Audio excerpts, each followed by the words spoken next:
Assalamualaikum warahmatullahi wabarakatuh. Perkenalkan, nama saya Aldirian dari Fakultas FKIP Prodi Pendidikan Jasmani Kesehatan dan Olahraga, kelas PJKR 24B. Di sini saya akan memenuhi tugas mata kuliah Aswaja. Dalam bab pertama, kita akan membahas tentang sejarah Islam pada zaman Nabi Muhammad SAW dan Khulafaur Rasyidin.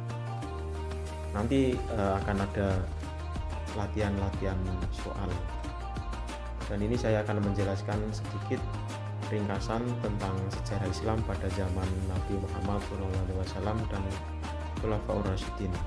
Yang pertama, pada zaman Nabi Muhammad SAW tahun 610 sampai 632 Masehi. Ada 4 poin. Yang pertama adalah sebelum kenabian, Nabi Muhammad lahir di Mekah tahun 570 Masehi dari suku Quraisy. Masyarakat Arab saat itu hidup dalam era jahiliyah, politeisme, perang antar suku, dan ketidakadilan sosial. Poin yang kedua adalah awal kenabian pada tahun 610 Masehi. Pada usia 40 tahun, Nabi Muhammad menerima wahyu pertama dari Allah melalui malaikat Jibril di Gua Hira tempatnya. Seruan awalnya adalah tauhid atau disebut keesaan Allah, keadilan sosial, dan penghapusan praktik jahiliyah. Untuk poin yang ketiga adalah dakwah di Mekah pada tahun 610 sampai 622 Masehi. Awalnya dakwah dilakukan secara sembunyi-sembunyi lalu terbuka. Kaum Quraisy menentang keras menyebabkan kaum muslimin mengalami siksaan. Terjadi 2 kali hijrah ke Habasyah atau Ethiopia dan akhirnya hijrah ke Madinah tahun 622 Masehi. Tahun ini menandakan awal kalender Hijriah. Dan poin yang terakhir atau poin yang keempat adalah dakwah di Madinah pada tahun 622 sampai 632 Masehi. Nabi menjadi pemimpin politik, militer, dan agama, mendirikan masyarakat Islam berdasarkan Piagam Madinah. Terjadi beberapa peperangan besar, diantaranya adalah Perang Badar, Perang Uhud, dan Perang Khandaq. Pada tahun 630 Masehi, penaklukan Mekah tanpa pertumpahan darah, dan pada tahun 632 Masehi, Haji Wada atau biasa disebut Haji Perpisahan, dan tak lama setelah itu Nabi wafat di Madinah. Yang kedua, pada zaman Khulafaur Rasyidin, tepatnya terjadi pada 632 sampai 661 Masehi. Khulafaur Rasyidin adalah 4 khalifah pertama yang memimpin umat Islam setelah Nabi wafat. Mereka dipilih secara musyawarah dan hidup dengan sederhana serta adil. Yang pertama ada Abu Bakar As-Siddiq 632 sampai 634 Masehi. Menghadapi ridho, pemberontakan, dan kemurtatan, menyusun pasukan untuk menaklukkan daerah luar Jazirah Arab, mulai mengumpulkan Al-Quran. Yang kedua ada Umar bin Khattab tahun 634 sampai 644 Masehi. Ekspansi besar-besaran Kekaisaran Romawi Timur dan Persia ditaklukkan, Syam, Mesir, Irak, dan Persia. Administrasi pemerintahan ditata rapi, membutuhkan Baitul Mal, wilayah administratif, dan sistem peradilan. Gugur karena dibunuh oleh Abu Lu'lu'ah al-Majusi. Yang ketiga ada Utsman bin Affan 644 sampai 656 Masehi. Melanjutkan ekspansi dan administrasi, kodifikasi Mushaf Al-Quran resmi Mushaf Utsmani. Terjadi fitnah atau kekacauan politik hingga beliau dibunuh oleh pemberontak. Dan yang terakhir Ali bin Abi Thalib 656 sampai 661 Masehi. Masa penuh konflik internal, perang Jamal atau dengan Aisyah, Tolhah, dan Zubair, dan perang Siffin melawan Muawiyah. Munculnya kelompok Khawarij, dibunuh oleh Abdurrahman bin Muljam dan anggota Khawarij. Itu adalah perbedaan atau ringkasan sejarah Islam pada zaman Nabi Muhammad SAW dan Khulafaur Rasyidin. Lalu kita akan latihan soal-soal tentang bab sejarah Islam pada zaman Nabi Muhammad SAW dan Khulafaur Rasyidin.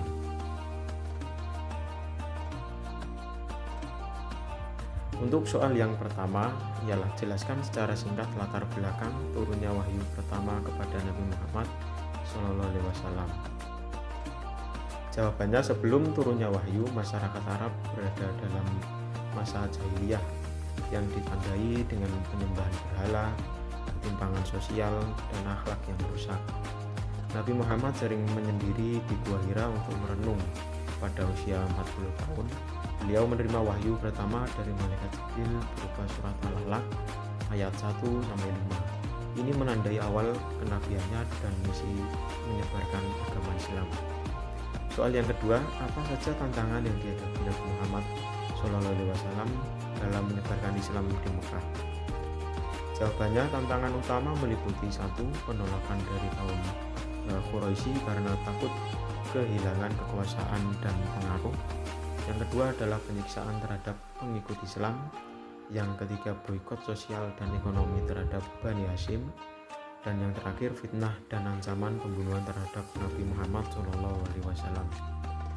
Soal yang ketiga, jelaskan makna penting dari peristiwa hijrah ke Madinah dalam sejarah Islam.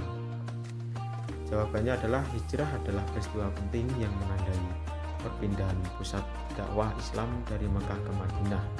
Ini juga menjadi awal berdirinya negara Islam pertama, memperkuat umat Islam secara politik dan militer, serta menjadi permulaan kalender Hijriah. Soal yang keempat, sebutkan dan jelaskan isi pokok dari Piagam Madinah. Piagam Madinah adalah perjanjian yang mengatur kehidupan masyarakat Madinah yang multikultural. Isi pokoknya meliputi 1. Jaminan kebebasan beragama, kewajiban saling membantu dalam pertahanan kota, dan yang terakhir larangan saling menindas antara kelompok. Itu adalah beberapa soal tentang zaman Nabi Muhammad.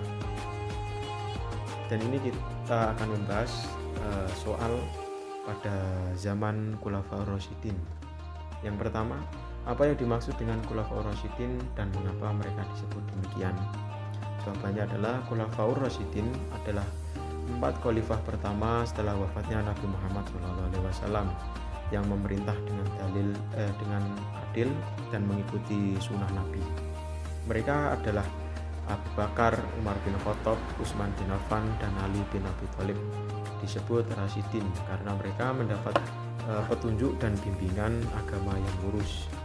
Soal yang kedua adalah jelaskan langkah-langkah yang diambil Abu Bakar As-Siddiq dalam menghadapi gerakan kemurtadan setelah wafatnya Nabi. Jawabannya adalah menegaskan bahwa siapapun yang murtad atau menolak membayar zakat akan diperangi, mengirim pasukan untuk memadamkan pemberontakan, menjaga persatuan dan kestabilan pemerintahan Islam, mengawali kodifikasi Al-Quran atas saran Umar bin Khattab. Untuk soal yang ketiga, sebutkan 3 kewajiban atau kebijakan penting Umar bin Khattab dalam bidang pemerintahan. Jawabannya adalah 1. Membentuk sistem administrasi pemerintahan. Yang kedua, membagi wilayah kekuasaan menjadi provinsi dengan gubernur. Dan yang ketiga, mendirikan Baitul Mal, lembaga keuangan negara dan gaji bagi tentara. Untuk soal yang terakhir, mengapa kodifikasi Al-Quran dilakukan pada masa Utsman bin Affan? Jelaskan latar belakang dan dampaknya. Jawabannya adalah, kodifikasi dilakukan karena muncul perbedaan bacaan Al-Quran di beberapa wilayah. Untuk mencegah perpecahan, Utsman memerintahkan penyalinan mushaf standar berdasarkan mushaf Abu Bakar. Mushaf ini kemudian disebarkan ke berbagai daerah dan bacaan yang tidak sesuai dibakar. Dampaknya adalah kesatuan bacaan Al-Quran di seluruh dunia Islam. Itu tadi adalah beberapa soal zaman Khulafaur Rasyidin dan pada zaman Nabi Muhammad SAW. Itu tadi sedikit ringkasan dan beberapa latihan soal bab sejarah Islam pada masa Nabi Muhammad SAW dan Khulafaur Rasyidin. Kurang lebihnya saya mohon maaf. Wassalamualaikum warahmatullahi wabarakatuh.